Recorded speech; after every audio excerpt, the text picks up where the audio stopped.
Hi there, Rob Sinclair from Conscious Brands. And I'm Lisa Spichko from the Sustainable Food Trade Association.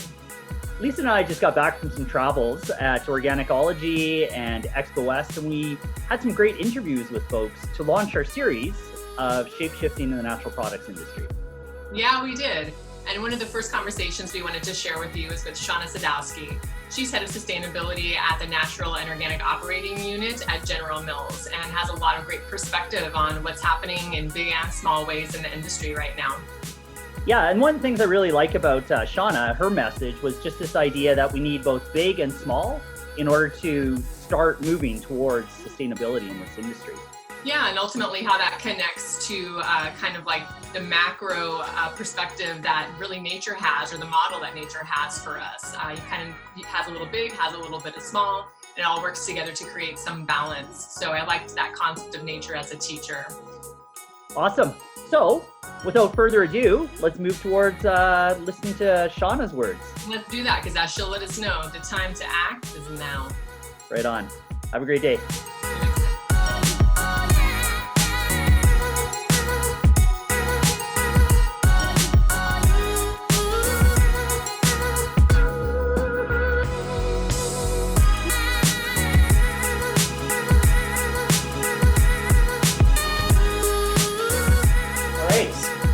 Welcome to another episode of Shapeshifting in the Natural Foods Industry. I'm Rob from Conscious Brands. I'm Lisa Spichko at Sustainable Food Trade Association. And I'm Shauna Sadowski. I'm head of organic and natural foods at General Mills. All right. So welcome so much. So Shauna, you've been in this industry for a while. You understand sustainability. What time is it in the industry with regards to what's happening? Yeah. Well, from my perspective, the time is now. Yeah. It's an urgent time to act. There couldn't be more obvious proof points that we're all living, quite honestly. I live in the Bay Area. The wildfires that affected us just in the past few months, and again last year, when we're talking about fire and the fires no longer being seasonal but being year round, that to me is a great indication it's time to act. Yeah, I like that. I like that now because we've become complacent. It's like, oh yeah, wildfires in the summer are just a thing that's normal. Yeah, they used to be so rare, and flooding is so normal. There's a lot of people asking, like, what can I do? And that's where these answers from sustainability really bring us. Like, look, you can do things. Like, there are actions, there are things that we can do to make a difference. So that to me gives me hope. So I hear climate coming up a lot, and I know that that's all in our minds. And I'm kind of curious, as a professional at Annie's, now incorporated to General Mills, the climate conversation I know is important there. So I'd love to hear a little bit about that from your perspective. And I would also really enjoy kind of hearing, like, how is sustainability moving forward in Annie General Mills family beyond climate? Not to minimize that issue, but what else is the eye on there? Yeah, well, what I can say, I'll start first with General Mills. I mean, we've been part of the General Mills family for just over 4 years now, and I am just so grateful for all the action that they're doing as a company, that General Mills is doing. It's one of the first companies to set a value chain global greenhouse gas emissions reduction goal. Wow. So reducing 28% by 2025.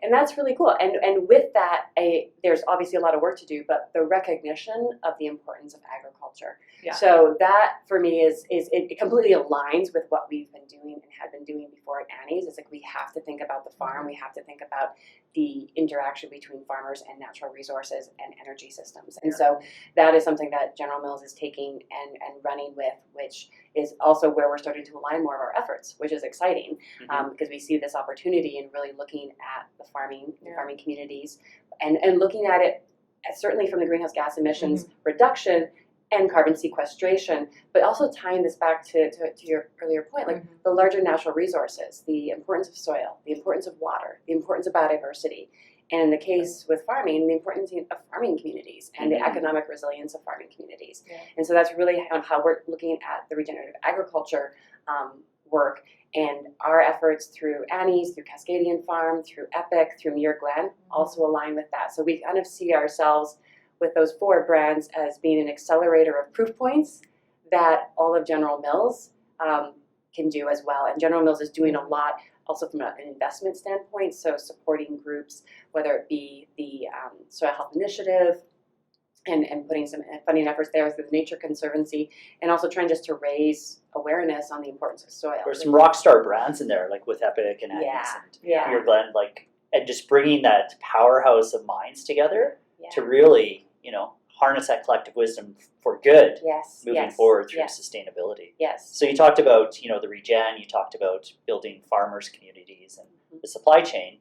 On the social side, Mhm. how is that showing up with sustainability? Yeah, well, I mean, I can step back and just talk a little bit about even so the 4 brands I mentioned, we are part of what we call an operating unit in General Mills, technical speak.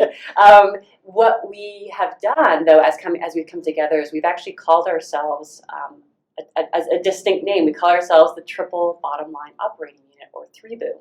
Three what? 3BOO. 3BOO. Yeah, 3BOO, triple B. Yeah, And awesome. and the B has a double meaning. So we have through those brands brand mascots. So bison, bees, and bunnies. Yeah. So that's one part of the 3B. Do you guys walk around going, "Hey, boo"? Not yet. Not yet. But I'm sure it's coming. That's gonna be great team building. I think you're right. Okay, Yeah. so bison, bees, and bunnies. Bunnies. Okay, so that's Right. one meaning. But the Yeah. other is the triple bottom line.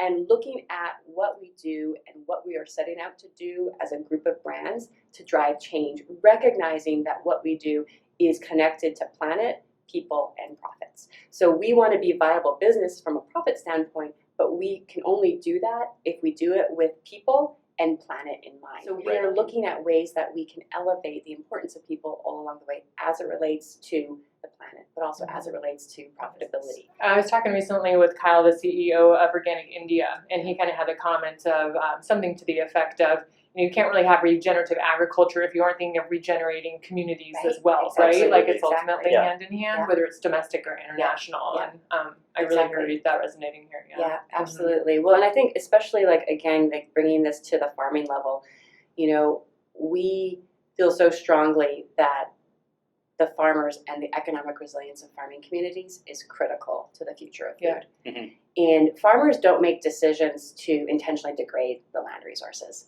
right? Farmers want the land to be there for generations to come. They are stewards of the land. And I think part of it is we've kind of gone to this point where some of the market dynamics have twisted that a little bit so that's very narrowly focused on just yield. Mhm. And so by starting to broaden that conversation and to really look at the impacts and what's happening in rural communities, we can start to drive that progress towards more regeneration. Because at this state, we have lost more soil, we have lost more biodiversity, our water cycle is broken. Like we have a broken ecological function in landscapes. And so to fix that, we need those farmer stewards to do it. And they are the ones to do it best, but we need them to feel like they have place and they have value within their community as well. I have so many questions, but the first one I'll put out there is, what's the biggest roadblock that prevents companies from doing this, or Yeah. that you've seen Yeah, in your journey? yeah. It would be, I'd be remiss to say there are no roadblocks. But there are roadblocks, and I think part of it sometimes is that we don't work in a vacuum. So even if we were just Annie's and smaller, we still operated within the larger infrastructure of policy, of our overall system, and so even with General Mills, we have policy still has a big impact, and policy plays a big role, Yeah. especially in the U.S. right, in terms of kind of the decisions that are made, the supports that exist or don't exist, the incentives that are there or they aren't there, and so that's a piece that we need to be honoring and also looking for what can we be doing and how do we look for collaborations and look for support from partners who are working and actively working in these areas, whether it's policy partners, nonprofit partners, we all have a role to play. So there is an element of we can take on more, but even if we take on more, there's still the infrastructure piece there, still there, and I think that's we can't lose sight of that, but at the same time, we do just need to keep moving things forward, knowing that, frankly, going back to the original question, there is no time to lose. Yeah. The time to act is now. Actually, so that reminds me of something I was shared at Escabona, the buffalo analogy. Yeah. That you could probably share it better than I could. No, this is the This is what Robbie said about with the the buffaloes. goes So when first, there's yeah. a storm on the horizon, Mm-hmm. most animals will just go and hide under Okay. trees. What happens with the buffalo is they start getting together and they charge the storm. They know that they're going to have wetness, they're going to have discomfort, but they get through to the other side. Versus the other animals that stay on the side of the storm and just try to weather it, they have no idea like how long that storm's going to last. So when you're sharing that, you know, just that analogy of like policy and everything and interconnectedness, it's really charging that roadblock, which maybe isn't a roadblock at all. It's just, you know, something that's on the horizon. Really, kind of having the courage to face this thing that's coming towards you, and hence working through it a little bit more quickly. Yeah. So if you were going to say, hey, we really need to take some action together. Here's what I can do myself. Here's what our company can do. Here's what the industry can do.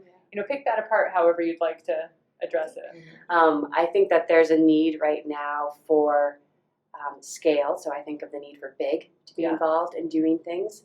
But I also see the need for small upstarts and those who have more nimbleness and just like startups to be pushing at the edges and pushing that how can we do even more.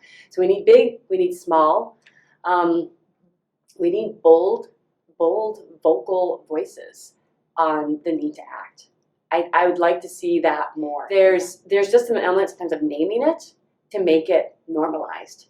And in order to get to that next point of now what can we start doing about it? And I think that especially in this current state where we are, I think we have to be brave to question the status quo of how things have been done. And I think we have to all kind of honor our instincts of like something's wrong right now. And to really ask what can we be doing about that, and to ask questions and to not assume that because of how something has been done, it has to continue that way. We can change it. I think that's what makes the human and the human spirit so incredibly powerful, is that we can change things. The thought of actually pulling on just, I think one of the things that do make us potentially uniquely human is like that sense of ingenuity, you know, and actually magnifying what's already inside of us is that power to really make this change happen. Absolutely. And then also naming the diversity of the ecosystem, where you need big, you need bold, you need small, you need innovative. Yes, absolutely. Because it interconnects, and without diversity, and we see that with monocrops, without diversity, there's not resiliency. Yes, exactly. So, nature is a beautiful model for us to really look at. And like, well, how would nature do this? I mean, thank you so much for engaging in this and this shape-shifting. And I guess there is one question that you haven't answered, and it's what superpower would you... the ability to motivate action, to inspire change, to speak to people of all backgrounds, to really engage. I mean, that to me is an incredible gift, an incredible superpower, because I think what we need right now is inspiration, and we need hope, and I would love to have that and to be able to inspire in others that possibility, that sense of possibility, like I can do something. Right.